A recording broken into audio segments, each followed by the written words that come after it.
Welcome back and thank you for keeping it NTV. You are still watching NTV Weekend Edition. Now, car dealers have expressed concern that the decision by government to order a mandatory inspection of motor vehicles will increase the cost of doing business. Now, the Uganda National Bureau of Standards, UNBS, issued a notice dated 28 September 2023 indicating that the tests would go on until 1st November 2023 at a specified cost. Now, to help us appreciate what this means, we have the Executive Director of the Federation of Small and Medium Scale Enterprises, John Walugembe. Good evening, sir, and welcome to Take On. Good evening, Mildred, and thank you for having me here. It's always a pleasure to be here with you. Yes.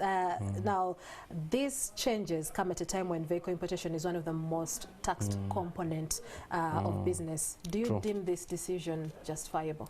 Okay, so first of all, this decision is justifiable in the sense that the pre-export verification of conformity is meant to ensure that we keep out substandard goods.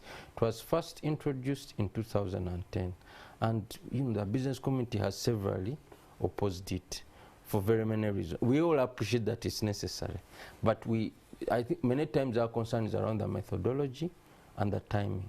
So in this case, UNBS has come up with a new regulation that says any car that's imported between 23rd September and 1st November will undergo destination testing, and one has to pay $140 US. If and then after that, we have to go back to the pre-export verification of conformity, the famous PVOC. PVOC has had many issues. Some of the foreign companies that are meant to test for pre-export verification were found to be fake.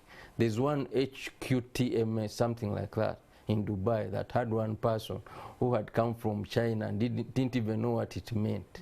But it was one of the companies that was supposed to test. So there have been a lot of concerns. Besides, these companies may not have the facilities to test, because if you buy, say, a car from China in a certain city, these companies may not have the footprint to test. So means you have to transport the car to where they test, and then you wait and things of that. So there have been concerns around this.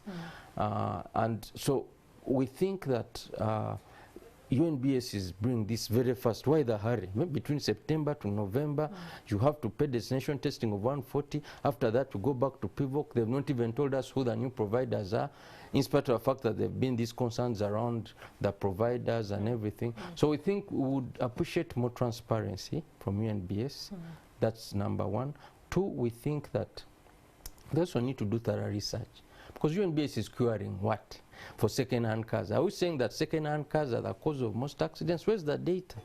No? So because it's that data there's no research. There's no research. You can't just wake up and come up with a policy to cure your certain imagination that, second-hand cars as a no one wants to drive a second-hand car, but it's because of the means. People are not doing well financially. The cost of a brand new car is still out of reach for very many Ugandans. So if you want to disincentivize Ugandans to import second-hand cars, then you have to make sure that first-hand cars are fairly affordable and cheap, so Ugandans can afford them. But in the present circumstances, that's difficult. So are you saying that this decision is actually not... it's arbitrary? It's not towards the direction of protecting Ugandans, Ugandan motorists on the road for safety? No, it may be. I'm not saying it is not. I'm simply saying it may be well-intentioned. It may be that they're actually solving an actual problem. We are simply saying, where's the data? You present the problem and come up with potential solutions. And say, yeah, PVOC is actually the solution. But you can't prescribe a solution to a problem that's not necessarily very clear. Well, because second-hand cars, Ugandans drive them. I personally drive a second-hand car. I can't afford a first car.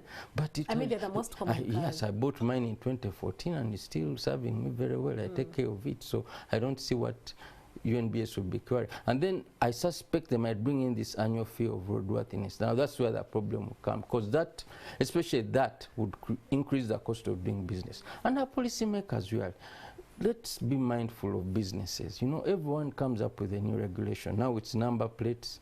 You have to pay $700,000 for a new number plate. Now it is roadworthiness test, $140. Then NSSF says even if you have one employee, you say I don't have employee. Then you are the employee. Please pay. So how do we ensure that we reduce the cost of doing business? Because that's the only way we can support the economy to grow and create more jobs. We all need a vibrant economy, but if we have an economy that's too rules heavy, then we are likely to have a problem in terms of growth. Do you see how this will affect the cost of a vehicle and ultimately? It will affect the cost of vehicle, it will affect the cost of business, because all these, the importer will not absorb this cost. It's you, the user, who will absorb the cost ultimately. So it means the cost of transportation will go up. Products and services, they'll end up being more expensive. So that's why we are saying, how best can we do it? Do we have to use foreign providers? Do we remove people completely and just do destination testing? You know, what do we do to ensure that we don't necessarily burden businesses a lot? And this is the discussion we want to have. So just to emphasize, we are not opposed to PIVOC, we are not opposed to these things. We just want more transparency, want more time to discuss them. You know, but this issue of issuing directives, directive between this and this 23rd September. Now, today is, we are coming to end of September, but it's as if the directive is even retrospective, you know. So, yeah, so in that case, therefore, I think need to be more UNBS needs to be more consultative, needs to talk to the relevant stakeholders, needs to hear their views, and generally speaking, we need not create a huge burden for businesses to operate. Now, we've heard that the business community have actually complained. What should the small and medium scale businesses that import vehicles do about this? They should educate themselves. It's a regulation and they have to comply. So you don't comply just because you like something. You comply because it's what you are required to do. They can comply. We can speak on their behalf, and that's why I'm here. We are here to tell whoever is in charge at UNBS that, please, can you try to reconsider, give it more time, discuss, engage people, see how it will not become an extra burden on businesses. But for you as a business person, try as much as possible to ensure that you comply, because if you don't comply, there's a penalty. For instance, if you import your vehicle without PIVOC, you're going to pay a penalty of 15% on CIF.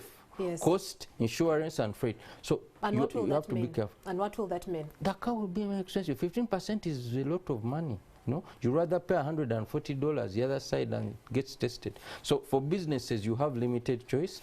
But in the meantime, those that represent you, like ourselves, will try to engage the relevant agencies to ensure that some of these decisions may not be reversed, but may be implemented in a way that is less burdensome, probably in a phased manner. You know, maybe give it more time, because why is it urgent? Why must it start now? That would be the question. Maybe a good thing, but maybe good to start in 5 years. So just to take you back a little bit now, this decision was actually initially stopped by court. True.